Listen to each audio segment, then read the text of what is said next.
Congress BRS కార్యకర్తల మధ్య collectorate ముందు తీవ్ర వాగ్వాదం జరిగింది. అసలు ఎందుకు వాగ్వాదం జరిగిందో మాజీ మేయర్ సర్దార్ రవీందర్ సింగ్ ఉన్నారు, వారిని అడిగి మరిన్ని విషయాలు. సార్ చెప్పండి సార్, ఎందుకు మిమ్మల్ని పోలీసులు గెంటేస్తున్నారు? పోలీసు వాళ్ళు ఏంటంటే వాళ్ళ వెహికల్స్ అన్నీ కూడా మేము వాపస్ వస్తుంటే మమ్మల్ని నెట్టుకుంటూ మేము ప్రెస్కు అడ్రస్ చేస్తుంటే వాళ్ళందరినీ కూడా ఆ హారాలతో కొట్టి మమ్మల్ని డిస్టర్బ్ చేయడం, ఆ రకంగా మంత్రుల కార్లన్నీ సరాసరి లోపలికి పోవడం, ఒక కారు కూడా లోపలికి పంపలే.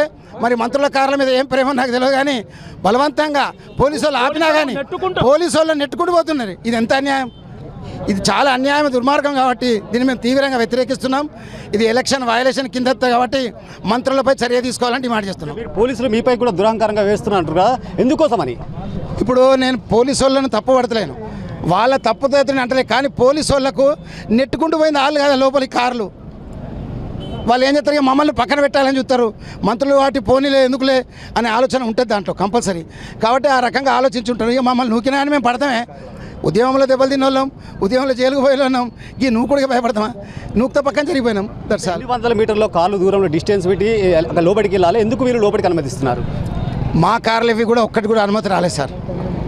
కానీ ఒక నిమిషం, వాళ్ళ కార్లు మాత్రం రావడం జరిగింది. మీరు అందరూ చూసిండ్రు, నేను చెప్పుడు కాదు, మీరే చూసిండ్రు.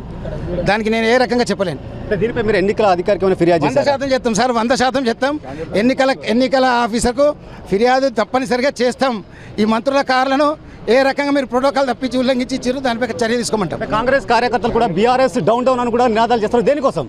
వాళ్ళకి తెలియదు. నేను బీఆర్ఎస్ పార్టీకి వెళ్ళి నామినేషన్ ఇప్పుడు వేయలేదు, ఆల్ ఇండియా ఫార్మర్ బ్లాక్కి వెళ్ళేసిన. వాళ్ళకి తెలియదు ఎక్కడికి వెళ్ళి చెప్తున్నానని. కాబట్టి వాళ్ళకి తెలిసిందల్లా ఒకటే, తిట్టాలి వేరే పార్టీలను, అంతే సింపుల్గా.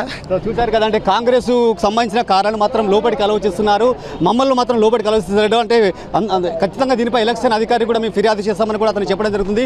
పోలీసులు కూడా నిర్లక్ష్యంగా వివరిస్తున్నారు, మమ్మల్ని లోపలికి వెళ్ళనిస్తలేరు. కేవలం అంటే పోలీసులను కూడా నెట్టుకుంటూ వీళ్ళ మంత్రుల కార్లు లోపలికి వెళ్ళాయి. దీనిపై మేము ఖచ్చితంగా ఎన్నికల అధికారి కూడా ఫిర్యాదు చేస్తామంటూ కూడా మాజీ మేయర్ సర్దార్ రవీందర్ సింగ్ చెప్పడం జరుగుతుంది. కెమెరా పర్సన్ శేఖర్తో శ్రీనివాస్, మైత్రి ఛానల్, కరీంనగర్.